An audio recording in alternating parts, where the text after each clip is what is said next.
तुम गोटे कथा कहवाक चाहूँगी। पचार। अरे आम मैरेज पे तुम घरे राजी हे तो कौन पाई? अरे आमर बहुत गरीब घर तुम घरे आम मैरेज पे राजी हेबी केबे भी। अरे यही कथा भल पाइबार धनी गरीब कोठ आसिला? सत कहूच तमें? बिल्कुल सत कहूची। तुमको ए जन्म नुहे तुम 7 जन्म पाई मोर। सतरे? बिल्कुल प्रॉमिस करूची तुम।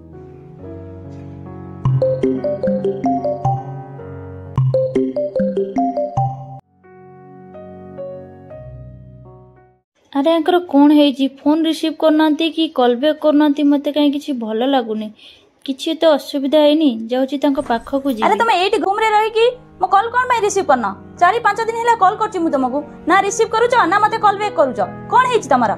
हां मु टिके व्यस्त थी सेति पई कॉल करि परले नेत्र असुविधा कोन अछि?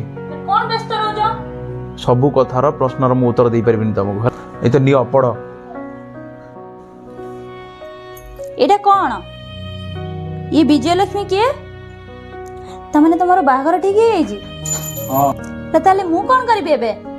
हां तमे तम घर लोक कहबो तम स्टैंडर्ड रे गोटी कोठी प्रपोजल देखि नेबे। हम भला पाइबा जो प्रतिश्रुति देइथिलो मते भला पाइबारा।